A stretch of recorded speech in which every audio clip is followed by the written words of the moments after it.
Bueno, buenas tardes. Estamos en la segunda conferencia de prensa brindada por Alejandra Casado. En esta oportunidad, desde Miraflores, Perú, hay varios medios acreditados como para hacer preguntas. Así que, bueno, cada uno, cuando reciba el micrófono que pide para preguntar, debe presentarse, decir de qué medio es y de qué lugar, y emite la pregunta, ¿sí? Así que no sé quién quiere empezar. ¿Empiezo yo? Bueno, mi pregunta tiene que ver con estos acontecimientos y sucesos. ¿De qué medio sos? Ah, perdón, yo estoy para... Me equivoco yo. Para Frecuencia Origen, que sale desde Estados Unidos, pero bueno, para todos. Mi pregunta tiene que ver con estos hechos y estos sucesos que estamos viendo tanto a nivel político como a nivel fenómenos naturales en la Tierra. Si justamente estas cuestiones políticas por un lado y estos fenómenos naturales tienen algún tipo de vinculación, mirándolo desde la lógica. De hecho, la tienen porque la premisa de la lógica global convergente es tomar a la realidad como una respuesta, como una ecuación global que si bien podemos decir no la entendemos, no podemos negarla, ¿sí? Entonces, sí, de hecho, asumimos de que están conectados y que en todo caso no sabemos o vamos viendo pequeños píxeles de esa realidad que conecta al clima con nuestro clima, digamos, a nivel diseño global, ¿no?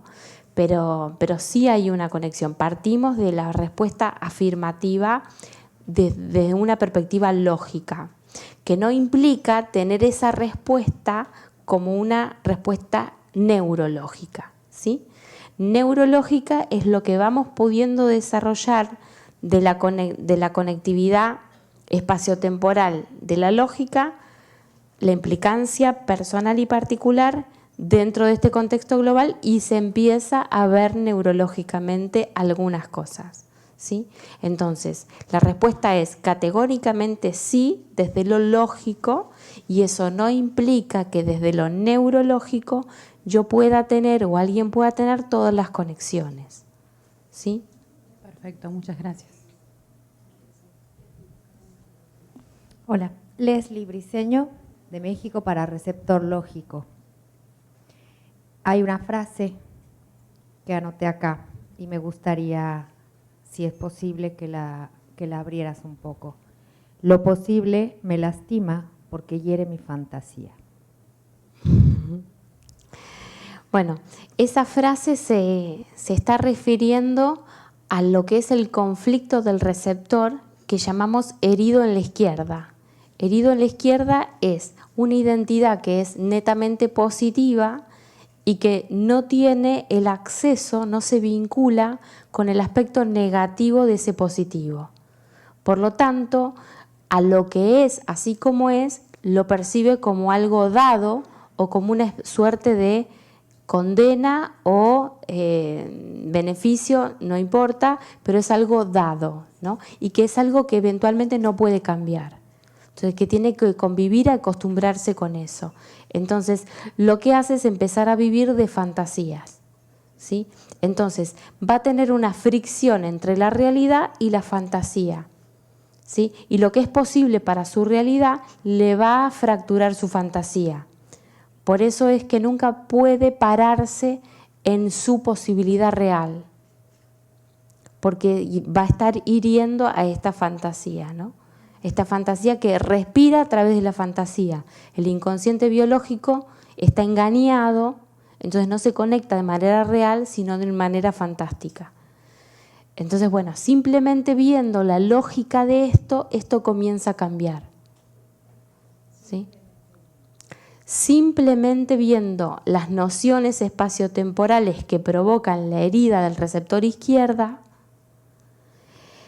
ya no más produce un aire, ¿sí? Eso empieza a generar conexiones con el negativo del diseño, conexiones reales con el negativo del diseño.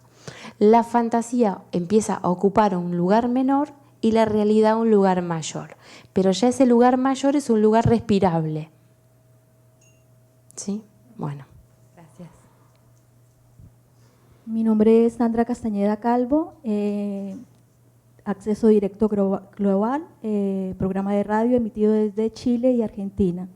La pregunta puntual sería, si estamos en este momento en un juego de luchas por la energía, cuando la energía es ilimitada, desde la lógica global convergente, ¿qué sería energía? Bueno, la energía tiene una trastienda y eso es lo que nosotros no vemos. Y a eso que no vemos lo llenamos con una fantasía. ¿Sí? Entonces, corremos en búsqueda de una energía que represente todos nuestros deseos. Pero en definitiva, lo que subyace a esa energía es una lógica. Esa lógica está en una situación de desdoblamiento de espacio-temporal y produce un desplazamiento de las posibilidades. Ese desplazamiento, ese correr de la posibilidad es energía. O sea, en la corriente tú colocas el dedo en el enchufe y vas a tener energía, ¿no? Entonces, eso, si no tiene una vía de aplicación directa, o sea, si no tiene algo a donde enchufar, la energía se convierte en función de determinada cosa, o sea, se dispara con un propósito. Si no se dispara con un propósito específico, se dispersa. Entonces, si la persona no es consciente de hacia dónde se va a desplazar, la energía no lo va a acompañar. O sea, hay un negativo que tiene que darle la entrada a ese positivo. Entonces, energía simplemente sería ver el aspecto positivo de lo que es la lógica en negativo. Por eso a la letra E, la ciencia linealmente la conoce como energía o la simboliza como energía. En lógica global convergente la E es lógica, ¿sí? Y el palito que separa a la izquierda lo que brinda es conexión con la derecha, en los 3 puntos, ¿sí? Desde el punto más alto, desde el punto medio y del punto base. O sea que está desplazándose hacia una posibilidad. ¿Sí? Entonces lo que hace la lógica es eso, es pararse en la izquierda y desplazar posibilidades como la fuente trifásica, ¿no? Tuc, tuc, tuc.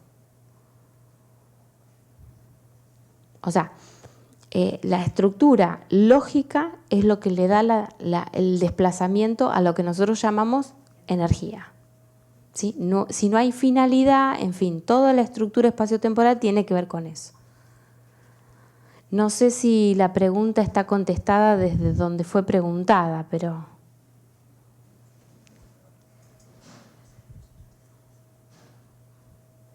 Hola, buenas tardes. Bueno, mi nombre es María Monachesi, para Entrevistas Inhumanas. La pregunta sería, ¿cuál sería el rol de la dirigencia y la clase política desde la perspectiva de la lógica para el ciudadano común que por ahí no tiene conocimiento con el desarrollo? ¿Cómo se podría hacer una síntesis, ¿no?, del rol de la dirigencia y la clase política en este momento, desde una perspectiva que no sea ni desde la derecha y la izquierda, que es lo que habitualmente se escucha en un programa de política? Bueno, las dirigencias políticas lo que están a cargo es de nuestras identidades colectivas, ¿sí? Nuestras identidades colectivas están organizadas de una manera tal. Esas personas están representando esas identidades colectivas. Entonces, ahora, la fantasía es pensar que esa identidad colectiva nos va a decir lo que tenemos que hacer, cómo lo tenemos que hacer y nos va a dar todo lo que nosotros necesitamos. Esa es la fantasía. Ahora la realidad es que a las identidades colectivas las sostienen las identidades particulares. Entonces, si uno está parado en la realidad, está aportando como particular la plataforma de lo que la identidad colectiva va a desplazar. Si estoy parado en la fantasía, estoy en la realidad esperando que la identidad colectiva me asista. ¿Sí? Entonces, es muy diferente, porque es la autoconciencia que tiene un ciudadano que está manteniendo un Estado o la conciencia de un ciudadano que está siendo mantenido por un Estado. ¿Sí? Es muy diferente. A ese que mantiene al Estado lo llamamos de derecha y al que es mantenido por el Estado de izquierda. ¿Sí? Entonces, ¿qué le está pasando a ese de izquierda que no está activo? Está cumpliendo un rol pasivo, pero el otro también está cumpliendo un rol pasivo, porque se desligan de esa identidad colectiva y la verdad es que no hay una identidad colectiva, es una identidad particular que coopta todas las identidades particulares y se pone como identidad colectiva. ¿Sí? Esto que se mezcla entre la realidad y la fantasía empieza ahora a descubrirse. Terminamos por ver que no hay líderes, hay personas comunes, ¿no? Y que simplemente que si las personas comunes no echamos ojo a lo que somos particularmente, nunca vamos a mejorar nuestras identidades colectivas. ¿Sí? Porque en definitiva lo que nos están devolviendo es la imagen del espejo de la identidad particular. ¿Sí? Y esa es la que hiere nuestra fantasía.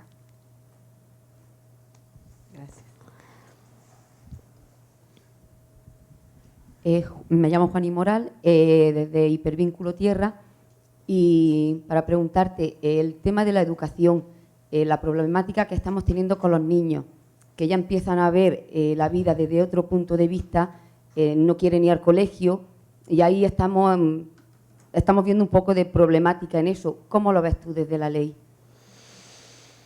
Oh, qué tema. Lo que pasa es que es muy amplia la pregunta. La educación, yo no creo en la educación institucional. Yo creo que si no tomamos la conciencia desde la particularidad, podemos utilizar a la educación institucional para educarnos, ¿sí? Podemos utilizar hasta los errores de la educación para educarnos, ¿sí? Entonces, ¿qué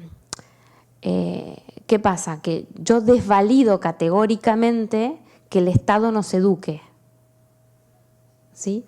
Yo desvalido categóricamente que las instituciones como identidades colectivas eduquen al individuo particular, ¿sí?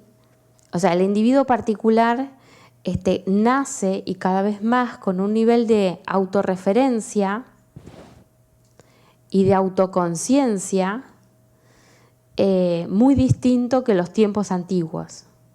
Entonces, eso es lo que quizás no se está comprendiendo, ¿sí? No se está comprendiendo que el niño no va a dejar de autoeducarse a través de su entorno. No es que su entorno lo va a educar, se tiene que conectar con su autoeducación y en todo caso, juntos lograrán otra cosa diferente. Entonces, es un desafío muchísimo más grande porque vamos a tener un cruce generacional muy importante. Vamos a tener niños que tienen receptores último modelo y profesores que tienen unos receptores modelo bastante atrasado. Entonces ahí hay una conflictividad muy importante en los docentes, que no tienen manera de actualizarse. Y el gobierno menos manera de actualizar a sus docentes para que actualicen a ponerse como a la par de entender lo que está sucediendo, ¿no? Entonces, pienso que mis hijas van a las escuelas normales, con todos los errores, pero procuro darles una lógica para que eso que ven las eduque también. O sea, que ellas se eduquen a partir de ver esos errores y aciertos, ¿no? Porque hay de todo, ¿sí? Pero tomando la autoconciencia de la persona que para qué va a la escuela, ¿sí? Tener claro de para qué va, a qué va, Si no hay finalidad, va a ser muy difícil obligar a alguien a hacer algo, porque el espacio-tiempo está haciendo una transferencia propietaria hacia la identidad particular muy fuerte, muy fuerte. Entonces, el nivel de autoconciencia que va a tener un receptor particular cuanto modelos más nuevos sean es mayor. Y si no comprendemos de qué va el cambio de las aperturas temporales, es lógico que cada vez tengamos más carpetas médicas en las escuelas, cada vez tengamos más maestros agredidos por padres y por alumnos, y por supuesto tengamos un montón de otras conductas que se vayan a ir mostrando, producto de toda esta distorsión que no tiene manera de ser canalizada dentro del diseño convencional, ¿no? O sea, lo que está pasando es una fractura de la identidad global. Esa fractura de la identidad global es porque está naciendo la identidad particular en una autorreferencia arrasadora. Ahora, dentro de esa autorreferencia arrasadora es poder encontrar el hilo de criterio que termina organizando el caos, ¿no? ¿De dónde viene esta transferencia propietaria? Viene del receptor tierra, y si comprendemos eso, entramos en un eje que nos va a garantizar la libertad como receptores particulares, pero también un nuevo mecanismo de autoconciencia, tanto particular como global.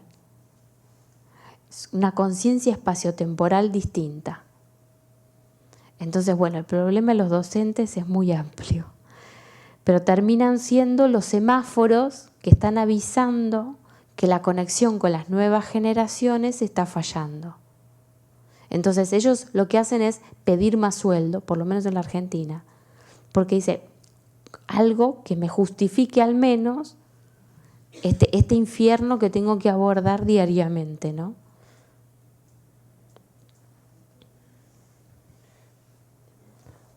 Rosa Villanueva, para Radio Geológica de Lima, Perú. Una pregunta quizás muy del ABC para nuestro público.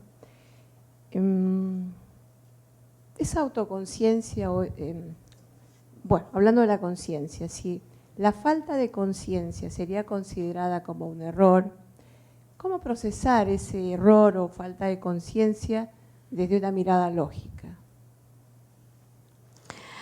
Falta de conciencia. Nunca hay falta de conciencia.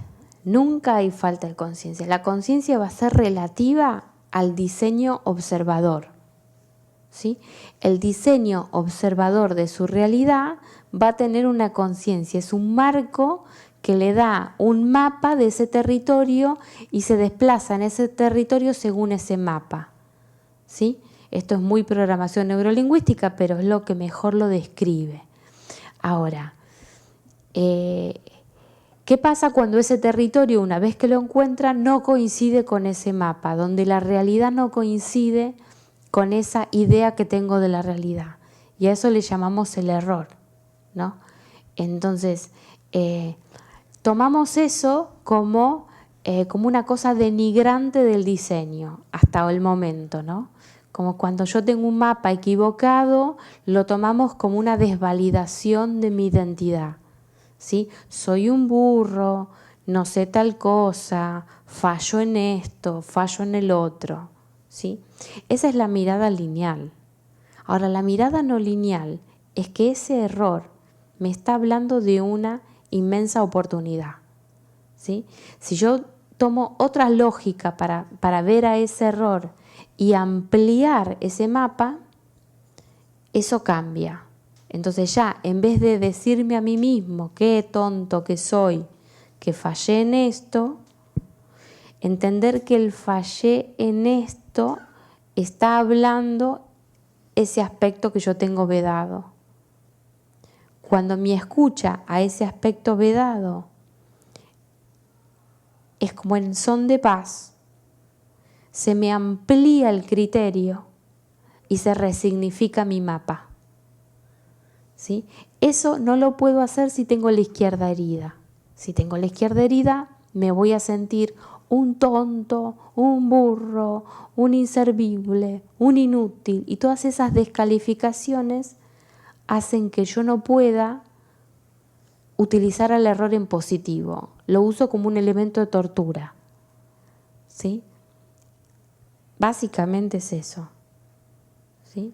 El castigo, la burla, la referencia externa, el papelón, el ridículo, todas esas cosas culturalmente van a empezar a mutar y a cambiar. ¿Sí? Vamos a entrar en un contexto donde la derecha se va a democratizar. Y esto significa que culturalmente el error se va a volver ese elástico que te permite tomar distancia del ser, verlo, y entonces cuando vuelvo al ser está reconfigurado. Tomo distancia del ser, lo veo, vuelvo y está reconfigurado. ¿Sí? Pero ese es un cambio en la lógica de la cultura que tiene que comenzar a mellar y a filtrar para que haya una aceptación cada vez mayor. ¿Sí? O sea, esto de que el error va a ser un indicador positivo y que nos está colaborando a todos, no solamente a uno particularmente, sino al contexto, porque cuando yo amplío mi mapa, soy más útil para los demás también. Por lo tanto, esta es la arista que no la estábamos pudiendo ver. Y esto es lo que ahora es el nuevo puente, que va a sustituir a estos puentes que se están cayendo, ¿no? ¿Sí? Mirá qué puente. Porque viendo los errores de los puentes construidos,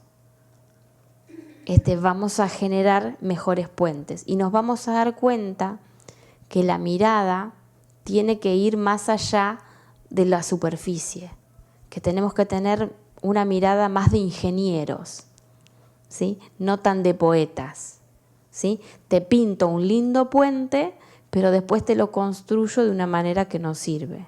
Entonces, la mirada va más allá de la imagen, ¿sí? Entonces, nuestra mirada tiene que traspasar la imagen. Entonces, esa vista de ingeniero, ¿no? Realmente tener una mensura de lo que es un puente, de lo que es un tendido, de lo que es, porque estamos en una ilusión de que la vida es algo dado y no es algo construido por nosotros. No estamos formando parte activa del universo. Cuando estudiamos electricidad nos parece que lo hacemos por una salida laboral. Y en realidad es una invitación a formar parte de la electricidad. ¿Sí? Es una invitación a formar parte de la ingeniería. Es una invitación a formar parte, o sea, a tener un rol protagónico en eso que estoy estudiando. Y sin embargo, los docentes y los alumnos incluso van a estudiar para tener una salida laboral. O sea, eso parametriza su receptor de una manera que se vuelven impermeables. Jamás aprenden de electricidad, jamás aprenden de puentes, jamás aprenden de nada, porque nunca fue su propósito aprender algo.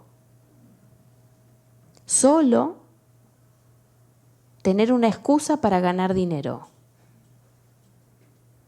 Entonces, no se activa el inconsciente, no se siente incluido, no absorbe, porque no está incluido.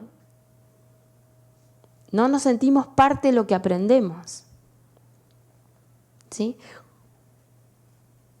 Entonces, este marcador de supervivencia nos está jugando una mala jugada, porque si nos sentimos parte, el inconsciente empieza a filtrar con el consciente y es una cosa maravillosa. Por supuesto que voy a ser sin esfuerzo el mejor electricista y el mejor ingeniero cuando empiece a ver que eso no es el propósito para ganar dinero. ¿Sí? Porque si no es todo muy externo y a través del esfuerzo. Cuando el inconsciente biológico está incluido, no hay esfuerzo. No hay esfuerzo. O sea, si alguien hace esfuerzo por hacer algo, es porque está disociado de su inconsciente biológico. Gustavo Díaz, de programa Nadie nos guía, de Radio La Quinta Pata, y también para la revista Lógica del Vacío, de Buenos Aires. Mientras hablabas, Alejandra, hay muchos conceptos, muchos desarrollos,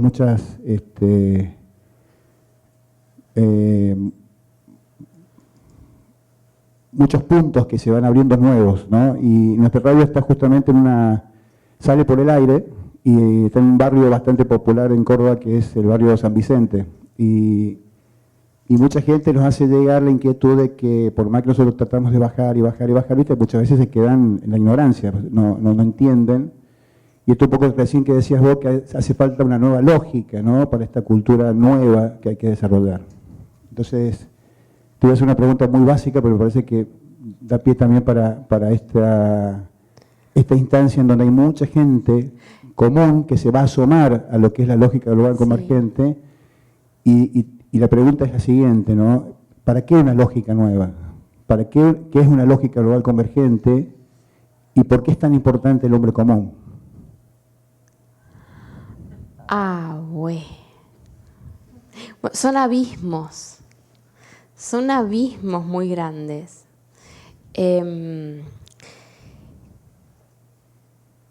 No sé, lo que ocurre es que quienes hemos tenido una gran y enorme resonancia, hemos fabricado una conciencia de otra dimensión y ahora, el desafío es bajarla hacia la dimensión que compartimos de manera colectiva.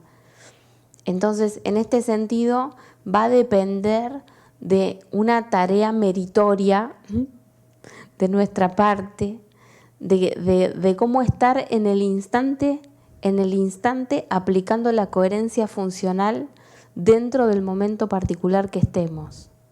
¿Sí? Dentro del momento particular que estemos. Entonces... Pero a mí me preguntan en la radio, ¿no? Te llaman por teléfono y te dice el tío de uno de los chicos de la radio, don Pepe. ¿Qué es una lógica? ¿De qué lógica? Porque la lógica es la lógica. O sea, algo es lógico tal cosa, es ilógico. Entonces dice, cuando vos me hablas de lógica, ¿qué me querés decir? ¿Cómo es que es una lógica? Sí, pero bueno, ¿no? Es que no hay nociones de espacio-tiempo.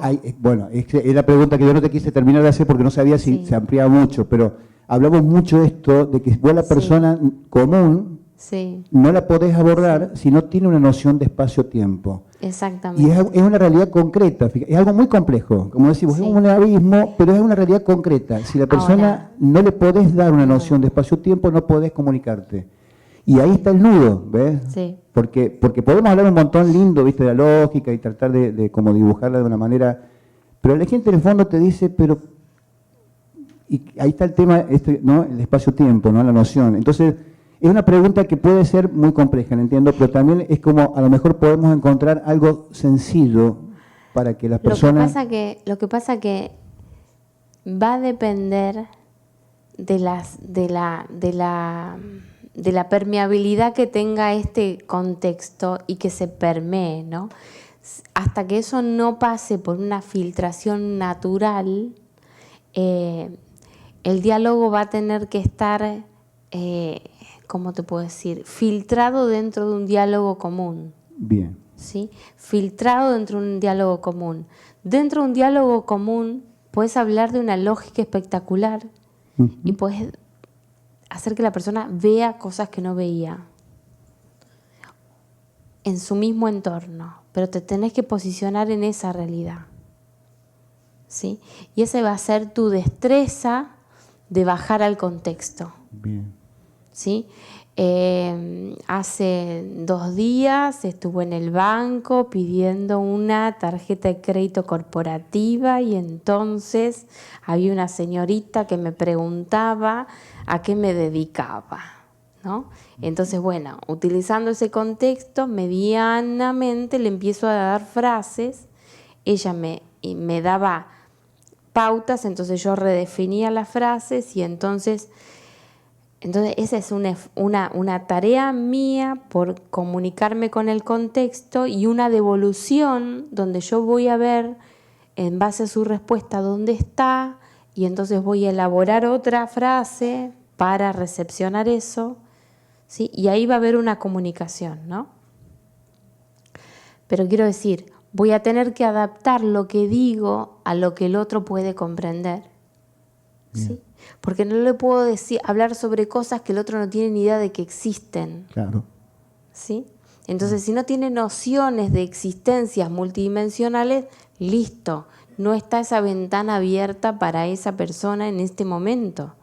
¿Sí? Pero de pronto, dentro de su contexto, de su realidad cotidiana, bueno, yo tengo diálogos con distintas personas, que en este caso te pongo la persona del banco o te puedo poner a algún amigo de mis hijas o alguna de ellas o una persona que me cruzo por la calle y tenemos un diálogo y aplico esa experiencia como una oportunidad para bajar al contexto. Por supuesto que hay veces que bajas para la miércoles y te sale espantosamente feo y parece que te pegas un culipatín, ¿no? Claro. Hablando con el otro, porque le tirás 4 o 5 parámetros que el otro dice, este está loco. ¿Sí? Entonces, bueno, haces culipatín, ¿no? Te deslizás y bueno, allá. Si vos la agarrás, si no le decís, no, vos no tenés resonancia, claro. Vos no pudiste bajar al contexto y lo vas a poner como que el otro no tiene resonancia. Bueno, está bien, es verdad. O sea, las dos cosas son verdad. Vos no pudiste bajar al contexto y la otra persona no le da la resonancia para llegar a otra dimensión. Pero digo, estos abismos hemos de entender quién está en condición de cruzarlos es el que tiene el acceso a otras nociones, ¿no? Si tenés acceso a otras nociones espaciotemporales, tendrás el desafío de ponerlo en el contexto. En el caso de hablar con la persona que me está tramitando algo en el banco, de hablar con la persona que vino de visita a mi casa por mis hijas, o etcétera, ¿no? Las distintas circunstancias que vas a tener delante te van a dar la oportunidad de que practiques traspolar de una dimensión a otra una lógica, ¿no? Que vas a tener que ponerla en ese contexto, no en el tuyo. Por lo tanto, si bien es muy bueno las palabras que vamos teniendo como un lenguaje específico, es un lenguaje específico en esa dimensión. Bájalo acá. ¿Ves? Claro, ese es el punto. Entonces tú, y eso es lo que está en nosotros desarrollar.